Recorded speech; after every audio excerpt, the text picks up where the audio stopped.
Hey, you, why haven't you subscribed yet? Hit the subscribe button and the bell. Enjoy the video. Today, the preseason coaches poll for college football came out, the preseason top 25. So, this is, I guess you got to throw out the caveat that a preseason poll is just, in some respects, I guess it matters because if you start high, then you don't have to jump people. You just start in the pole position, just maintain your lead. Otherwise, you have to, you got to turn heads. It's worth noting last year, LSU was the preseason number 6 team in college football.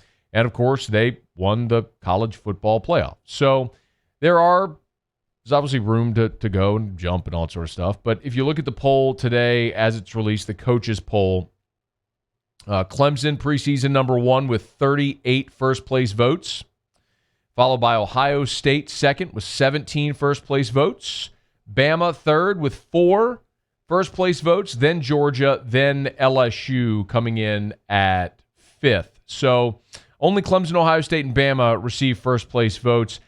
I continue to be perplexed by Georgia. This is a team that, I understand that Kirby Smart has recruited exceptionally well, and they are a talent-laden roster. They also haven't won anything. Respect to the fact that they were in the championship game a few years ago, and they lost in overtime to Alabama. But last year, that was a bad offensive team. It was a bad offensive team. And I don't know that that 2 transfer quarterbacks, and Jamie Newman from Wake Forest or JT Daniels from USC, whoever wins that job, instantly makes them better to the point where they're that much of a contender. So you could say, oh, look at the SEC East, and it's wide open and winnable. Okay, maybe so. But I'm just going to be really tepid when it comes to Georgia. I just got to see it from Georgia to believe it. So Georgia and LSU 4 and 5, followed by Oklahoma State, Penn State 7, and then Florida at 8. Oregon and Notre Dame round out the top 10.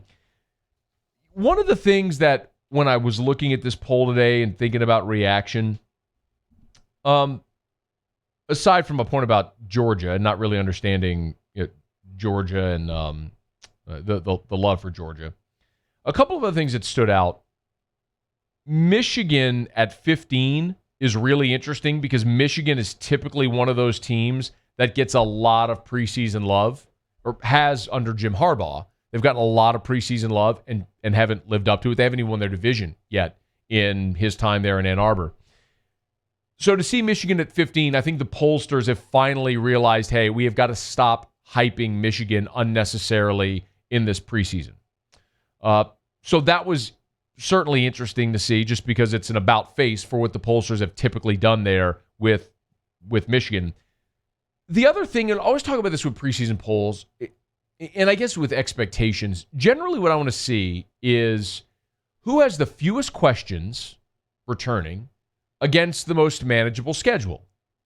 It's one of the reasons why Texas A&M is a team that a lot of people are really high on this year. A&M last year played 4 different teams that were ranked number 1 in the country. They had to play Clemson, and they played Georgia, and they played Bama, and they played LSU. I mean, it was a brutal schedule for A&M a year ago, no question. And when you look at their schedule this year, what it was going to be, Clemson rotated off, and Colorado rotated on, Georgia rotated off, Vanderbilt rotated on. So right there you go, boom, boom, 7-5 becomes 9-3 like that. And if they can find a way to get past LSU, Bama, or Auburn, then they're 10-2 and they're right there in the mix for New Year's 6 game. Doesn't all of that kind of go out of the window now because we don't know what the schedule is going to look like? Like, who are they going to pick up from the East? Does A&M pick up Florida? I don't know. Maybe. That would certainly change the perception of what A&M has to face this year. So it's really hard for me to look at any type of a preseason projection right now because we haven't even seen the schedule. And who you play and when and where you play them absolutely matters. And we don't have those answers yet in the SEC or most of college football yet. The ACC schedule's come out. The Big Ten's released its schedule. But we're still waiting to see what the Pac-12 and what the Big 12 and what the SEC are all going to look like. So I need to see those before I'm really confident. Like, if I were a pollster, I wouldn't even want to submit my preseason ballot right now because I don't even know what these team schedules are going to look like. So A&M sitting there at 13. Honestly, I thought A&M and Auburn might have been flipped. Auburn 11, A&M 13. I thought maybe those would have flipped. But nonetheless, the pollsters have Auburn 11, A&M 13. And that's it for the ranked preseason SEC schools. You got 6, but it's 6 of the top 13.